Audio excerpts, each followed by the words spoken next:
Hi అందరికీ. అందరెలా ఉన్నారో? నేనైతే బాగున్నాను. మీరు బాగుండాలని మనస్ఫూర్తిగా కోరుకుంటున్నాను. ఈ వీడియోలో నేను ఫ్రైడే రోజేమో కబోర్డ్ మొత్తము సదిరేసుకున్నాను. తర్వాత సాటర్డే రోజేమో ఇంట్లో క్లీనింగ్స్ అవన్నీ చేసుకున్నాను. ఈ వీడియోలో మీరు ఆ 2 చూడబోతారు. ఎందుకు ఇంతింత గ్యాప్ వచ్చింది అంటే నేను మా సార్ ఇంటికి పోయిన తర్వాత రెగ్యులర్‌గా వీడియోస్ పెట్టాలి అనుకున్నాను. నాకు బాగా పన్ను నొప్పులు ఇవ్వడం వల్ల థర్స్‌డే రోజైతే మొత్తం రికార్డింగే చేయలేదు. అప్పటికి స్టార్ట్ చేశాను. అప్పటికి ఇంకా జిమ్ జిమ్ అని నొప్పులేస్తుంది. ఇక ఎందుకులే అని చెప్పేసి వదిలేసాను. ఇక మళ్ళా ఫ్రైడే రోజు మళ్ళీ మా సార్ వచ్చే వరకు నేను కొన్ని కొన్ని పనులైతే కంప్లీట్ చేసుకోవాలి. నాకున్న చిన్న చిన్న పనులన్నీ కంప్లీట్ చేయడానికి 3 డేస్ అయితే టైం పడతది. అందుకే ఇంకా నేను ఫ్రైడే రోజైతే పని స్టార్ట్ చేశాను. ఫస్ట్ అయితే ఈ కబోర్డ్ క్లీన్ చేస్తున్నాను. ఇది మా సార్ కబోర్డ్ అయితే క్లీన్ చేస్తున్నాను. ఎప్పుడైనా సరే తనున్నప్పుడే చేసేదాన్ని. ఎందుకంటే దీంట్లో ఇంపార్టెన్స్ పేపర్సు, తర్వాత ఇంకా వేరే వేరే ఏమన్నా ఉంటాయి గదా! అవి అటు ఇటు పోయినా గూడా మళ్ళా కష్టమైతదని చెప్పేసి మా సార్ ఉన్నప్పుడే చేసేదాన్ని. ఈరోజు ఇక నేనేమని స్టార్ట్ చేశానంటే ఎట్లాగో అవన్నీ నేనేం తీయను గదా! ఒక పక్కకి సర్ది పెడతానని చెప్పి క్లీనింగ్ అయితే స్టార్ట్ చేశాను. ఇంకా నాకైతే ఒక సిస్టర్ రోజు అడుగుతుంది, "అక్క బట్టలు మూటగట్టి చూపియవా? మూటగట్టి చూపియవా?" అని. ఎప్పటినుంచంటే మేము ఇంటి దగ్గర ఉన్నప్పుడు కలర్ ఏస్తున్నామని చెప్పినా గదా! అప్పటినుంచి. కానీ తను కామెంట్ చేసేలోపుగానే నేను ఆ బట్టల్ని మూట కట్టేసాను. మళ్ళా సెల్ఫ్‌లలో సదిరి పెట్టిన తర్వాత తనైతే కామెంట్ చేసింది. ఇక ఇన్ని రోజులేమో నేను కబోర్డ్‌లు క్లీన్ చేస్తలేను. అంటే ఆల్రెడీ చేసి పెట్టుకున్నాను. ఇట్లా మూట కట్టడానికి మళ్ళా బట్టలన్నీ తీసి మడతలన్నీ పోగొట్టాలి అని చెప్పేసి నేనేమో కట్టట్లేదు. ఇంకా తను మళ్ళీ మళ్ళీ మెసేజ్ అయితే చేస్తూ ఉంది. ఇక తన కోసమే ఈ బట్టలైతే మూట కడుతున్నాను. ఫస్ట్ మనం ఒక చీర తీసుకొని దాన్ని 4 భాగాలుగా మడతబెట్టుకోవాలి. మనం ఫోల్డింగ్ కోసం ఎట్లా మడతపెడతాం అట్లా మడతబెట్టుకోవాలి. అది రెక్టాంగిల్ షేప్‌లో ఉంటుంది. ఆ చీరని కింద పరిచి దాంట్లో బట్టలన్నిటిని పెట్టేసి ఇక లాస్ట్‌కు ఇట్లా ఇప్పుడు ఆపోజిట్ కార్నర్స్ ఉంటాయి గదా! అవైతే తీసుకోవాలి.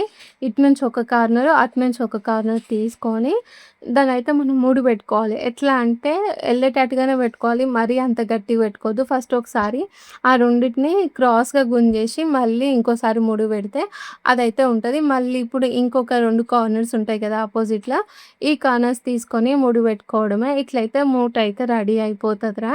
నువ్వు చూస్తున్నావని అనుకుంటున్నాను. మరి నీకు అర్థమైందో లేదో కూడా కామెంట్ అయితే చేసి చెప్పు. ఇలా కట్టడం వల్ల ఏంటంటే బట్టలు ఎన్ని రోజులైనా ఇట్లనే మూటలు ఉంచొచ్చు. బయటికేం రావు. కాకపోతే మనం ఇట్లా అన్ని టైంలో అయితే బట్టలు మూటలయితే ఇంట్లో కట్టుకొని పెట్టుకోం గదా! పెయింటింగ్ టైంలో, ఆ టైంలో ఉంటదంతే.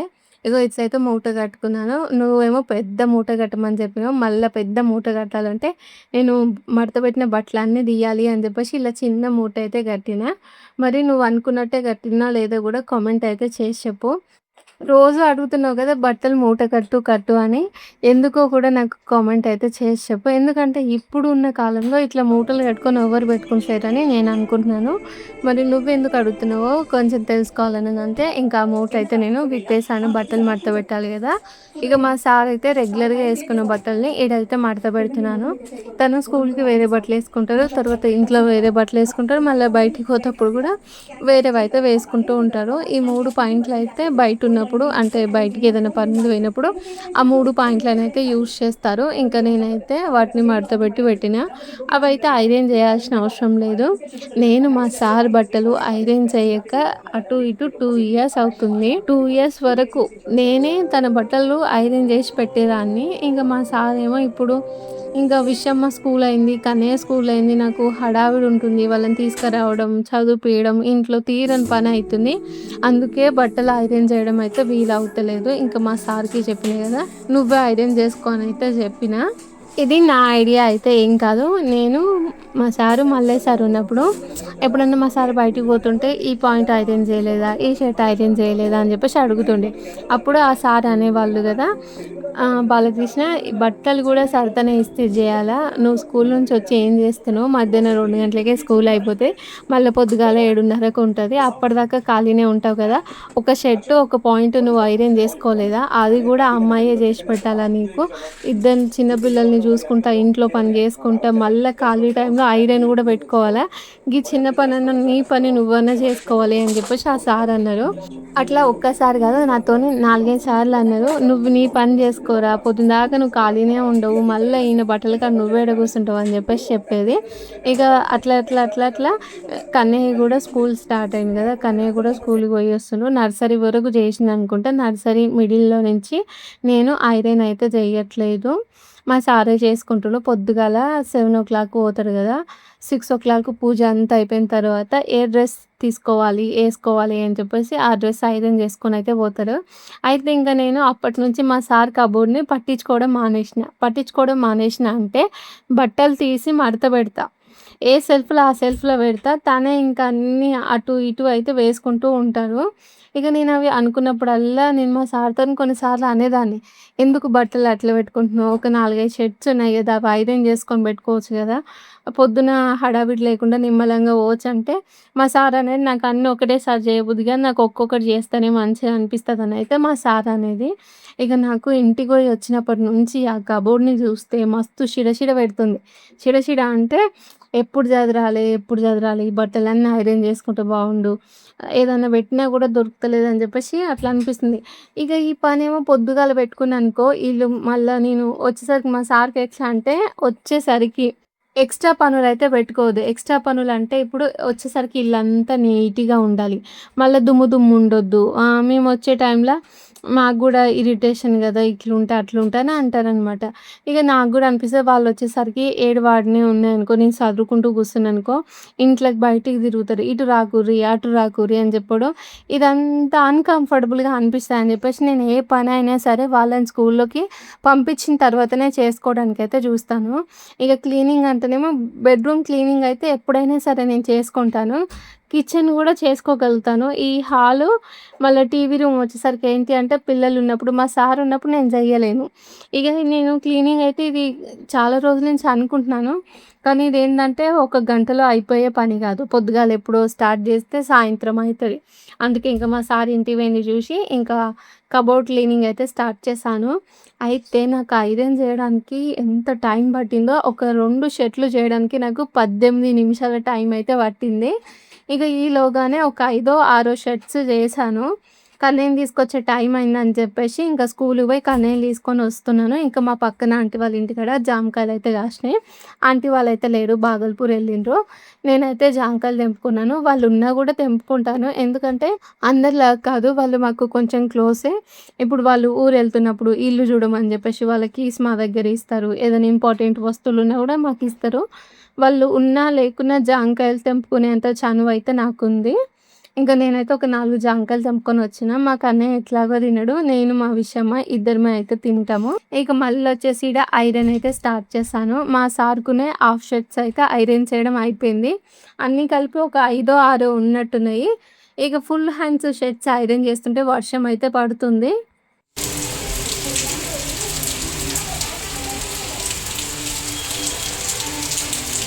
పొద్దున 11:30కి స్టార్ట్ చేశాను ఐరన్ చేయడము. మళ్ళా అది కూడా సినిమా చూసుకుంటూ చేసేసరికి మస్తు లేట్ అయిపోయింది. మరి నేను ల్యాప్‌టాప్‌లో ఒక మూవీ అయితే చూయించాను గదా! ఏ మూవీయో కామెంట్ అయితే చేసి చెప్పుర్రి.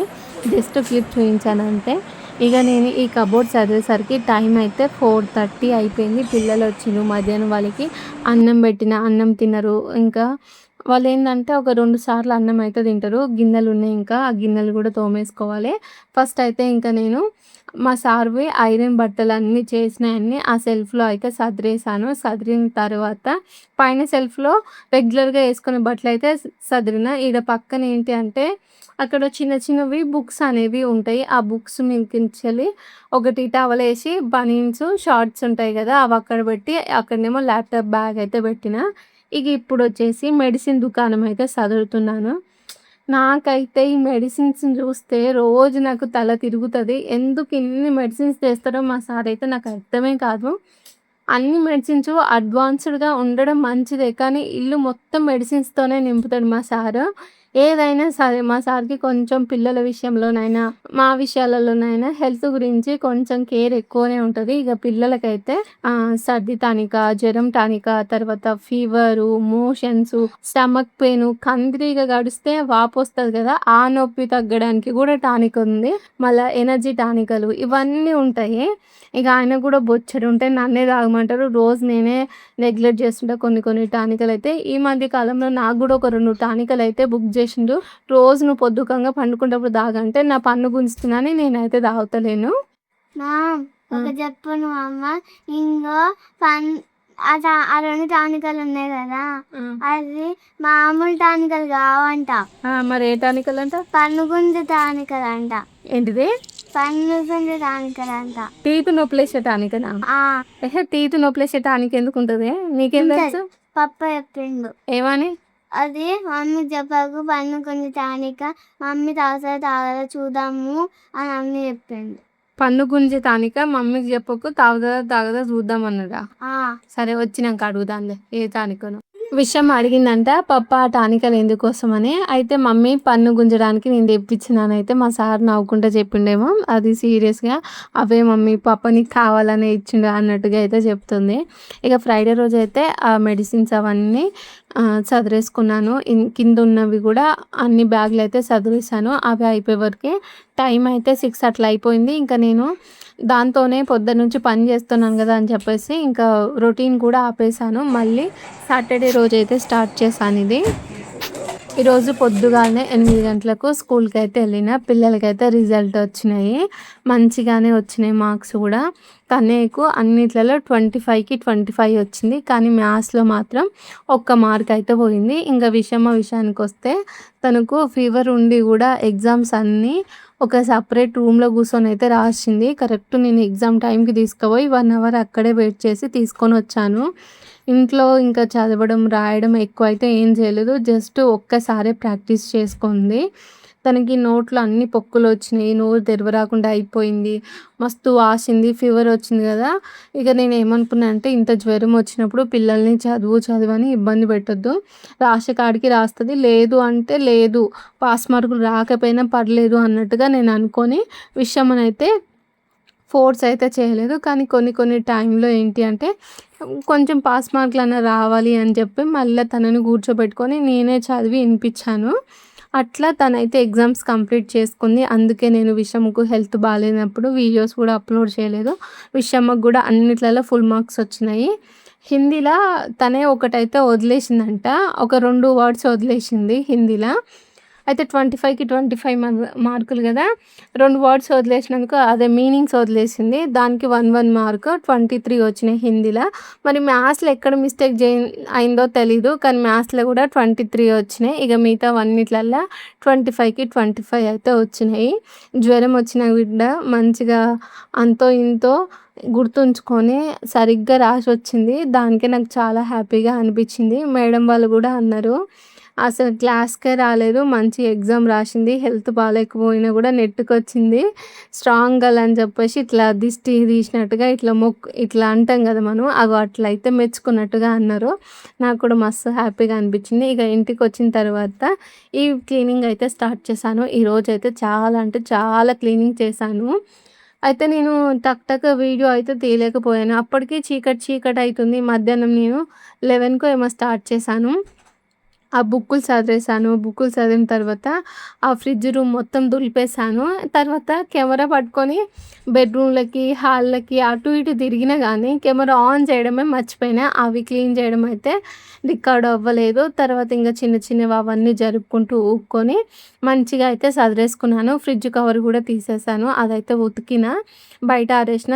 అది ఇప్పటి వరకు అయితే ఆరదు. రేపటికైతే ఆరుతది. ఇక బెడ్‌షీట్ల మీద ఉండే ఆ బెడ్‌షీట్స్ కూడా తీసేసాను. బెడ్ల మీద ఉండే బెడ్‌షీట్స్ కూడా తీసేసాను.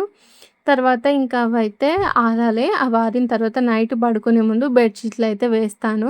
ఇక పొద్దున్నుంచి గిన్నెలైతే తోమలేదు ఈ పనిలో పడి. అదే క్లీనింగ్ మొత్తం ఉంది కదా! అదంతా అయిపోయిన తర్వాత ఎట్లాగో ఒక్కసారిగా గిన్నెలన్నీ తోమేద్దామని చెప్పేసి ఇప్పుడైతే గిన్నెలు తోముతున్నాను. పొద్దున టమాటో పప్పు అయితే వండినాను. తొందరగా అయిపోతదని చెప్పేసి ఇంక క్లీనింగ్ అయ్యేంత వరకే ఈవినింగ్ అయితే టైం అయిపోయింది 4:30 అట్లా అయిపోయింది. ఇక గిన్నెలు తోమిన తర్వాత ఇల్లు ఎట్లాగో ఊడ్చేసాను గదా! కిచెన్ క్లీనింగ్ అయితే చేస్తున్నాను. బెడ్‌రూమ్ క్లీన్ చేశాను. తర్వాత ఫ్రిడ్జ్ రూము, టీవీ రూము ఇవన్నీ సదురుకొనైతే క్లీన్ చేశాను గదా! ఈ కిచెన్ గూడా క్లీన్ చేయకపోతే నిమ్మలం అనిపియదు అని చెప్పేసి ఇంగ నేను గ్యాస్ ఏం కడగలేదు. ఆ గ్యాస్ అంతా మంచిగనే ఉంది. కానీ కింద ఇక్కడ కొంచెం ఆయిల్ అనిపిస్తది గదా! అందుకే సబ్బు పెట్టి రుద్ది ఈ కిచెన్ గూడా క్లీన్ చేస్తున్నాను. ఇల్లంతా క్లీన్ అయిపోయినట్టే. ఇక మళ్ళా రేపటి వరకు ఎంత క్లీన్ చేసినా యథావిధిగా మా పిల్లలైతే తీసుకొనొస్తూనే ఉంటారు. నేను స్క్రబ్బర్‌తో రుద్దుతున్నాను గాబట్టి, పెయింట్ అనేది అక్కడక్కడ పోతుంది. ఆ గిన్నెలు తోమే కాడైతే మొత్తమే పెయింట్ పోయింది. నేను మళ్ళీ ఆడ పెయింట్ ఏద్దామనుకుంటున్నాను. మళ్ళేమనిపిస్తుందంటే, ఎట్లాగో ఊకే గిన్నెలు తోమినప్పుడల్లా అక్కడే అంతా రుద్దుతూ ఉంటాం గదా! మళ్ళీ తొందరగానే పోతుంది అని జెప్పేసి మళ్ళీ నేను పెయింట్ అయితే ఏస్తలేను. కానీ ఇంట్లో రెడ్ కలర్ పెయింట్ అయితే ఉంది. చూద్దాము మనసు ఎట్లా మారుతదో, ఎట్లా కుదురుతదో, ఆ టైంకి నా ఆలోచన ఎట్లుంటే ఆ పనైతే అట్లా జేస్తాను. ఇంక కిచెన్ మొత్తం అయితే క్లీన్ చేసుకుంటూ వస్తున్నాను. ఇంకా ఈ కిచెన్ క్లీనింగ్ తర్వాత వాష్‌రూమ్స్ గూడా క్లీన్ చేశాను. అంత టోటల్ పని ఈరోజు క్లీనింగ్ అయితే కంప్లీట్ అయిపోయింది నాకు. ఇగ నైట్ గూడా చేయడానికి ఎక్కువ పనైతే లేదు. 3 డేస్ అయితుంది. నేను చాయ్ అయితే తాగుతలేను. ఇంక అందుకే ఈవినింగ్ అయితే చాయ్ తాగలేదు. పిల్లలన్నారు గదా! మాకు కూడా పాలొద్దమ్మా అన్నారు. ఇంక నేను వాళ్ళకి గూడా పాలైతే ఏం పోయలేదు. పాలు తాగలేదు. చాయ్ పెట్టారు కాబట్టి ఈవినింగ్ గిన్నెలు గూడా మళ్ళా లేనే లేవు పిల్లలిద్దరికీ. విషమ డాన్స్ క్లాస్‌కైతే పోయింది. తను 5:30కి వచ్చిన తర్వాత వాళ్ళకి స్నానం చేయించి కొద్దిసేపు రాయించిన తర్వాత అన్నం అయితే పొద్దుగాలది కొంచెం ఉంది. మళ్ళీ అన్నం అయితే వండాలి. ఇక తర్వాత వాష్‌రూమ్స్ అయితే క్లీన్ చేసుకొని ఫ్రెష్ అప్ అయిపోయి ఈ వ్లాగ్ అయితే ఈడికే ఎండ్ చేశాను. ఇగో కిచెన్ మొత్తం క్లీనింగ్ అయితే అయిపోయింది. ఇక తర్వాత మిగతా రూమ్స్ అన్నీ క్లీనింగ్ అయింది గదా! ఈ వీడియో అయితే ఈడికే ఎండ్ చేస్తున్నాను. మరి మీ అందరికీ ఈ వీడియో నచ్చితే లైక్ చేసి మన ఛానల్‌ని సబ్స్క్రైబ్ చేయండి. Okay friends. బాయ్ మరి. Good night.